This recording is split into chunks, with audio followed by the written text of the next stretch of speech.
सभी भक्तजनों को जय श्री कृष्ण। राजा परीक्षित ने पूछा, भगवान के कर्म बड़े अद्भुत हैं। उन्होंने एक बार अपनी योग माया से मत्स्य अवतार धारण करके बड़ी सुंदर लीला की थी। मैं उनके उसी आदि अवतार की कथा सुनना चाहता हूँ।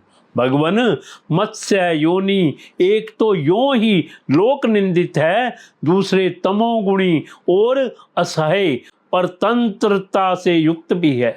सर्वशक्तिमान होने पर भी भगवान ने कर्म बंधन में बंधे हुए जीव की तरह यह मत्स्य का रूप क्यों धारण किया? भगवान महात्माओं के कीर्तनीय भगवान का चरित्र समस्त प्राणियों को सुख देने वाला है।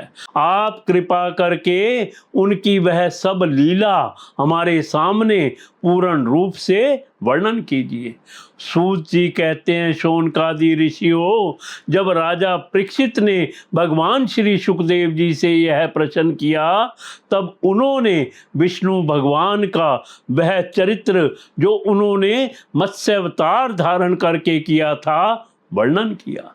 श्री सुखदेव जी कहते हैं, परीक्षित, यूं तो भगवान सबके एकमात्र प्रभु हैं, फिर भी वे गौ, ब्राह्मण, देवता, साधु, वेद, धर्म और अर्थ की रक्षा के लिए शरीर धारण किया करते हैं। वे सर्वशक्तिमान प्रभु वायु की तरह नीचे, ऊंचे, छोटे, बड़े सभी प्राणियों में अनंतर्यामी रूप से लीला करते रहते हैं, परंतु उन पर प्राणियों के बुद्धिगत गुणों से वे छोटे बड़े या ऊंचे नीचे नहीं हो जाते, क्योंकि वे वास्तव में समस्त प्राकृत गुणों से रहित निर्गुण हैं। परीक्षित, पिछले कल्प के अंत में ब्रह्मा जी के सो जाने के कारण ब्राह्म नामक नैमित्तिक प्रलय हुआ था। उस समय भूलोक आदि सारे लोक समुद्र में डूब गए थे। प्रलय काल आ जाने के कारण ब्रह्मा जी को नींद आ रही थी, वे सोना चाहते थे। उसी समय वेद उनके मुख से निकल पड़े और उनके पास ही रहने वाले हयग्रीव्य नामक बलि दैत्य ने उन्हें योग बल से चुरा लिया।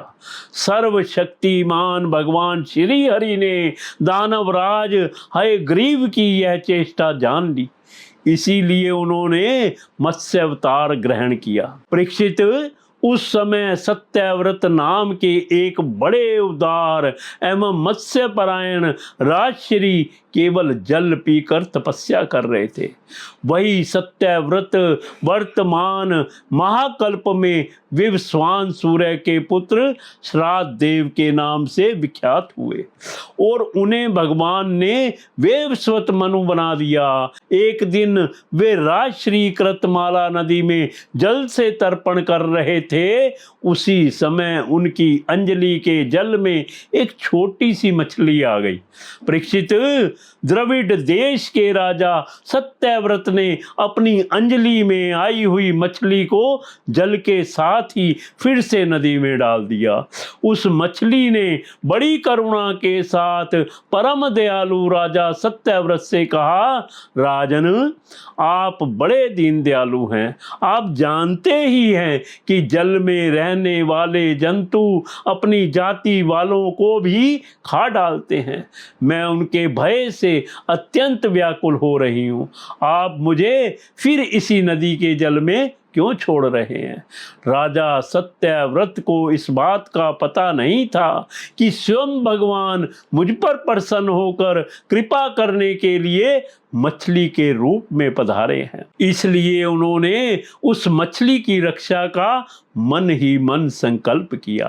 राजा सत्यव्रत ने उस मछली की अत्यंत दीनता से भरी बात सुनकर बड़ी दया से उसे अपने पात्र के जल में रख लिया और अपने आश्रम पर ले आए।